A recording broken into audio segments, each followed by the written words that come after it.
Over the last several weeks, we've been exploring the Buddha's Noble Eightfold Path. More particularly, in the last few episodes, we've been exploring one arena of training along this path, training in thought. In the last episode, I suggested that when you apply your understanding of the Four Noble Truths directly to your relationships with the world and to your relationships with others, thoughts of connection, kindness, and compassion would unfold.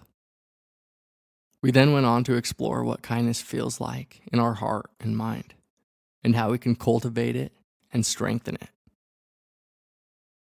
Today, we'll explore how, when confronted with suffering, loving kindness can easily express itself as thoughts of compassion.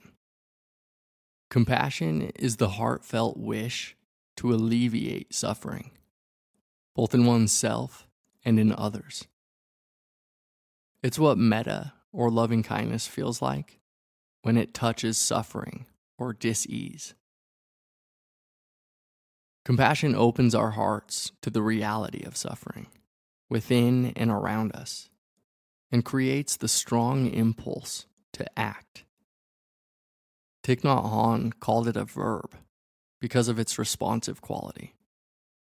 It responds to suffering with wisdom from the heart, sometimes with fierce determination and courage, and at other times with patience and encouragement, and sometimes even with silence or non-doing.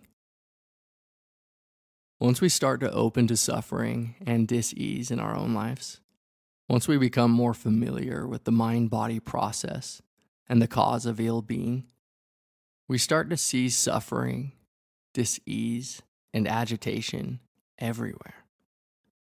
We realize that everyone around us is looking for the same peace, for the same freedom from this suffering.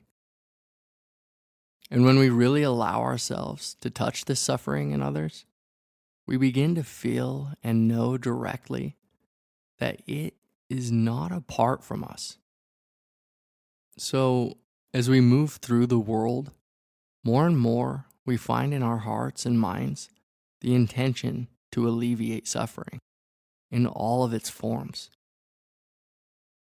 The full maturation of this aspiration is captured beautifully by the 8th century Indian monk Shantideva in his perennial work, The Way of the Bodhisattva.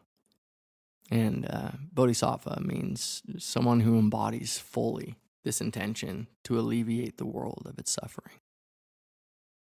For all those ailing in the world, until their every sickness has been healed, may I myself become for them the doctor, nurse, the medicine itself. Raining down a flood of food and drink, may I dispel the ills of thirst and famine. And in the ages marked by scarcity and want, may I myself appear as drink and sustenance. For sentient beings poor and destitute, may I become a treasure ever plentiful, and lie before them closely in their reach, a varied source of all that they might need. My body thus, and all my goods besides, and all my merits gained and to be gained, I give them all away, withholding nothing, to bring about the benefit of beings. Like the earth and the pervading elements, enduring like the sky itself endures, for boundless multitudes of living beings, may I be their ground and sustenance. Thus, for everything that lives, as far as the limits of the sky, may I provide their livelihood and nourishment, until they pass beyond the bonds of suffering. No doubt this aspiration requires great humility and patience. But really, it's not so daunting as it seems. Rather than view it as some fanciful and far-off state, we can connect to and embody this intention every time we're mindful. We can witness directly the suffering and dis-ease in the mind and transform it with love.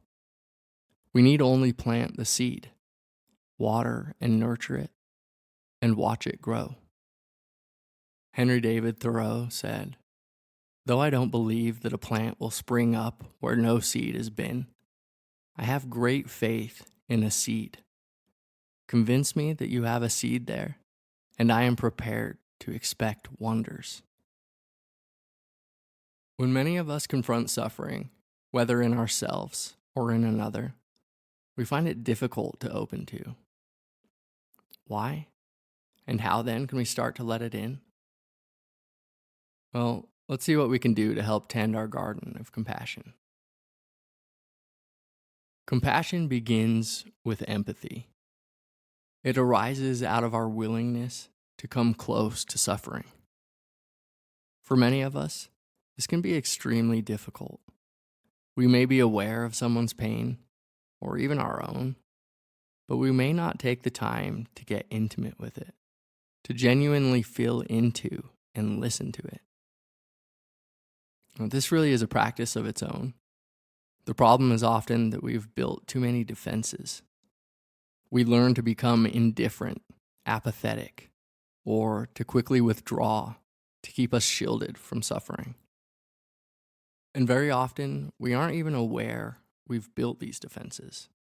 So they end up standing as great invisible barriers to our compassionate response.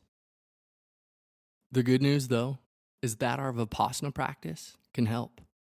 When we cultivate mindfulness through practice, we cultivate a heart and mind that is open and receptive to whatever is arising, whether pleasant or unpleasant. We aren't moved or bothered by things being a certain way. We accept and are able to be with the truth of things as they are, not at arm's length, but fully and intimately. Compassion, then, is a great gift of mindfulness, since mindfulness helps us to open our empathetic nature with a receptive and equanimous embrace. Mindfulness allows us to let things in without drowning in or becoming overcome by the difficulty, the pain, the grief, or the sorrow. It enables us to embody the wide open, expansive, and freely given wish. May you be happy. May you be free from suffering.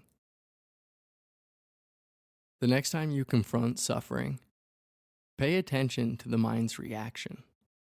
What does it do? When there's pain in the body, do you welcome it and open to it? Become interested in it? Or do you pull back from it? Do you note it but not really give it your full attention? What about when you confront emotional pain or distress, like discontent, fear, unworthiness, jealousy, or loneliness? Again, do you open to it or do you avoid it? Do you repress it, numb out, give it a side glance, or turn to distractions? What about when you interact with a difficult person or situation? When you experience racial, political, or religious injustice, or a natural disaster or tragedy in the world or in your community? Do you withdraw from the person or situation? Or do you become interested in what's happening, in what you're feeling? Do you try to listen to and understand the experience? Often the response for so many of us is indifference. Really watch out for this.